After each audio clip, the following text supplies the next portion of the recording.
नमस्कार दोस्तों, मैं स्मित मिश्रा स्वागत करता हूँ एक बार फिर से आप सभी का एमजेडी एजुकेशन में। सबसे पहले तो आप सभी को सॉरी, पिछले 2-3 दिनों से वीडियो नहीं बन पा रही है क्योंकि तबीयत खराब है। आवाज़ से भी आपको लग रहा होगा।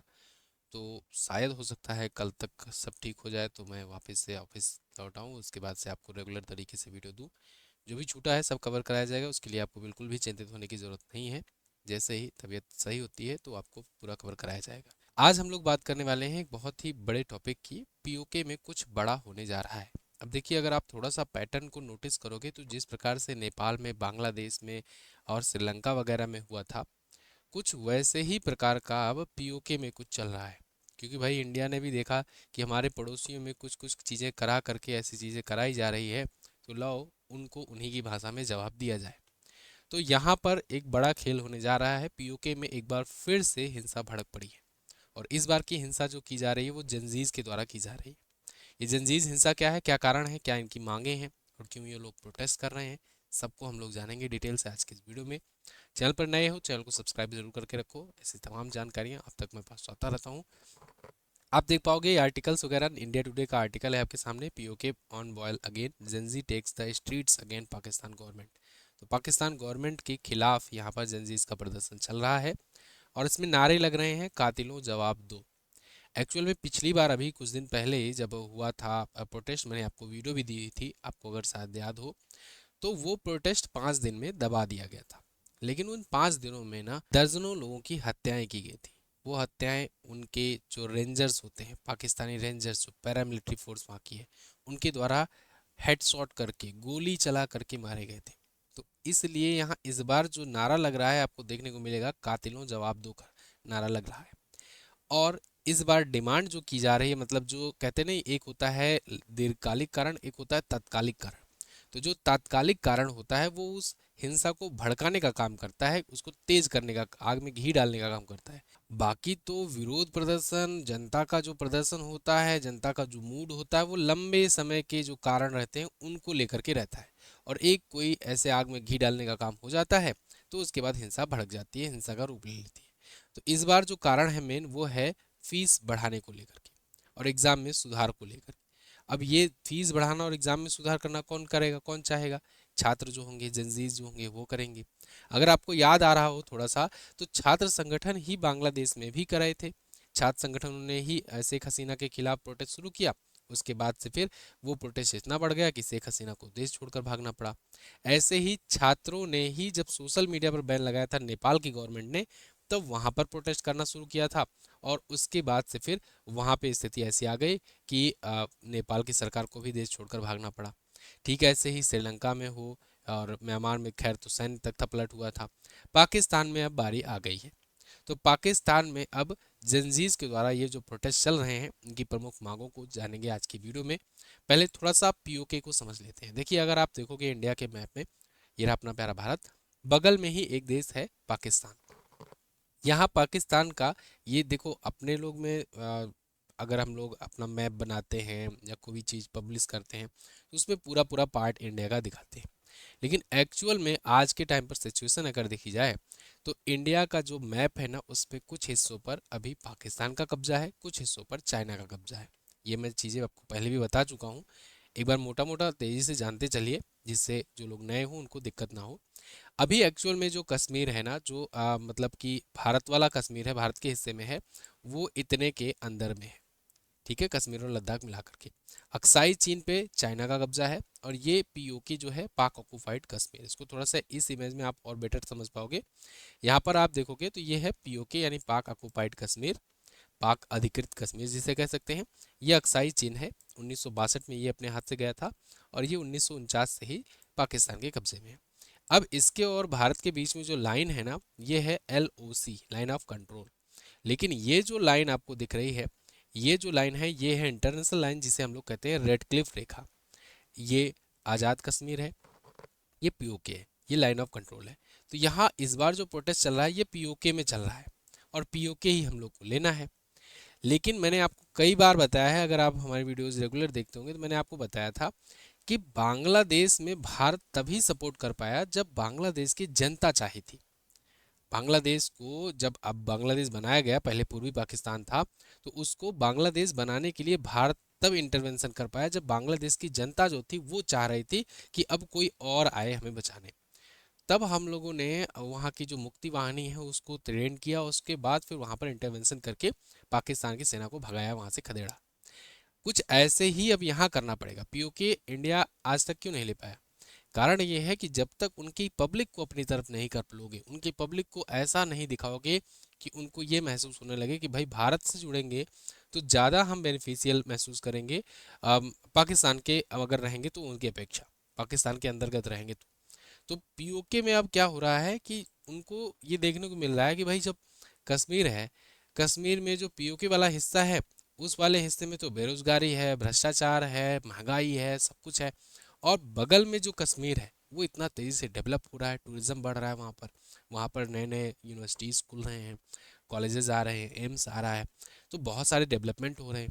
तो अब धीरे धीरे उनके बीच में अट्रैक्शन आ रहा है कि हम लोग भी या तो हम प्रोटेस्ट करें, अपने सरकार से मांग करें और ये चाहें कि हमारे यहाँ भी ये फीचर्स दो, महंगाई ना बढ़ाओ, फीस ना बढ़ाओ, और हमारे कॉलेजों को भी ये बेनिफिट्स दो, भ्रष्टाचार हटाओ, महंगाई कम करो, या तो फिर हमको भाई भारत के साथ मिल जाने दो।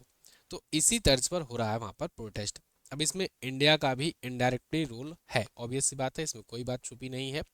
हर देश के जो स्पाइज होते हैं वो हर देश में कुछ ना कुछ जो भी हिंसाएं होती हैं उसके पीछे उनके कुछ ना कुछ तो लिंक रहते ही हैं, भड़काने का काम करते हैं। बाकी तो पब्लिक करती है वहाँ की लोकल पब्लिक, लेकिन उसके पीछे का जो साजिश होता है या भड़काना होता है, चाहो कि सही टर्म में भड़काना हो या फिर गलत टर्म में भड़काना हो, वो आपके ऊपर है।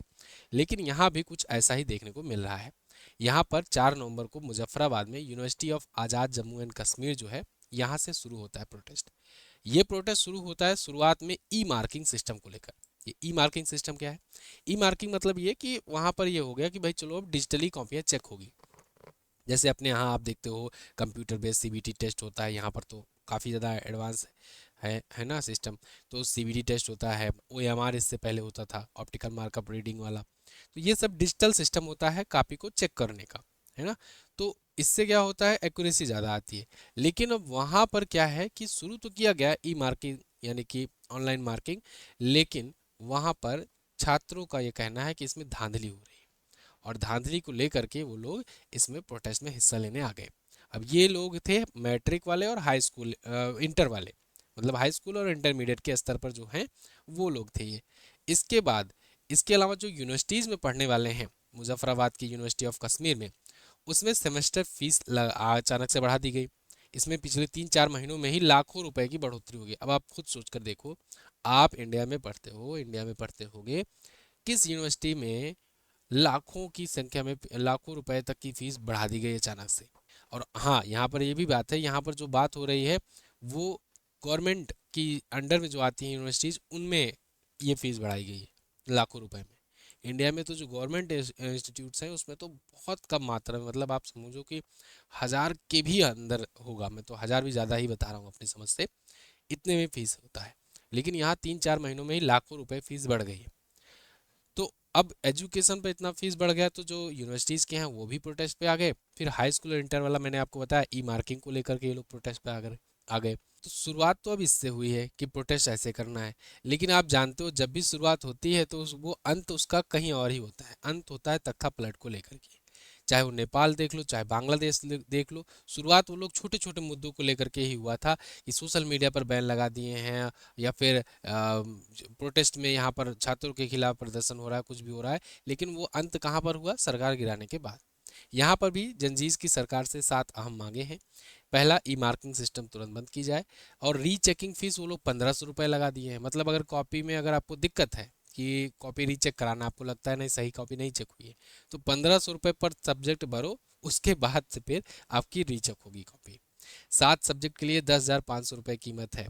इसके अलावा कॉलेज, स्कूल, इन सब की इमारतें, लाइब्रेरी, इन सब का निर्माण नहीं है, सही से ढंग से नहीं होता है, दोबारा से मेंटेनेंस नहीं होता है, वो लोग अपना कैंप बनाते हैं आतंकवादियों को ट्रेंड करने के लिए।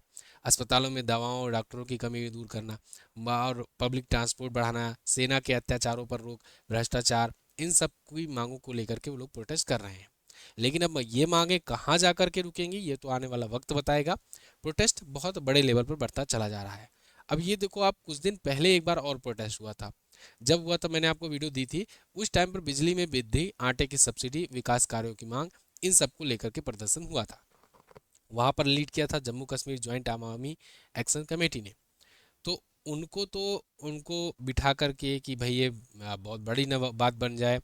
ट्रम्प का भी शायद इंटरफेरेंस रहा होगा। उसके बाद पाकिस्तान आर्मी को कहा गया कि आओ जल्दी से इनसे सुलह समझौता करके इस प्रोटेस्ट को आग भड़कने ना दो, नहीं तो फिर ये कहीं और जा कर के मानेंगे। तो उनकी मांगे आनन फानन में मान ली गई। 38 में से 21 मांगे मान ली गई थी और उसके बाद उनको अरबों रुपए का पैकेज दे करके बैठा दिया गया था। यहाँ पर ऐसा ही हो रहा है पिछले कुछ सालों में। अगर आप देखोगे प्रोटेस्ट बहुत जल्दी जल्दी फ्रिक्वेंटली हो रहे हैं। अब वो प्रोटेस्ट छोटे छोटे मुद्दों को लेकर या किसी किसी मुद्दे को लेकर के बार बार हो रहे हैं, है ना। तो या तो आप इसको दो तरीके से ले सकते हो। एक तो ये कि कुछ एजेंसीज हैं जो मुद्दे ढूंढ रही हैं और उसके बाद फिर उस मुद्दे को करके कि चलो भाई प्रोटेस्ट शुरू कराया जाए, किसी न किसी तरीके से यहाँ पर बार बार ये नज़र में आए कि हाँ यहाँ पर दिक्कत चल रही है, तो प्रोटेस्ट हो रहा है। या तो फिर आप ऐसे भी इसको देख सकते हो कि एक नई दवा पा गए हैं लोग कि भाई प्रोटेस्ट करो, मांग पूरी होती है और अरबों रुपए उस पर फंड हो जाता है। आप ये भी एक चीज़ देखोगे, पीओके में जो प्रोटेस्ट होता है उस प्रोटेस्ट को दबाने के लिए अरबों रुपए दिए जाते हैं। अब ये जानकर आपको हैरानी होगी, आपने शायद कहीं और नहीं सुना होगा कि कहीं पर ऐसा प्रोटेस्ट होता हो और वहाँ अरबों रुपए दे करके प्रोटेस्ट को दबाया जाता हो। मांगे सुनने के लिए, मांगे मानने के लिए सरकार झुक जाती हो तुरंत ही। लेकिन पीओके में ऐसा हो रहा है। अब चाहे पाकिस्तान को अपनी इज्जत बचाने के लिए इतना खर्च करना पड़ जा रहा है कि भाई पीओके की बात है तो कहीं हाथ से छूट ना जाए, नहीं तो भारी बेइज्जती होगी, इसलिए चलो दे देते हैं जो भी ये लोग मांगते हैं।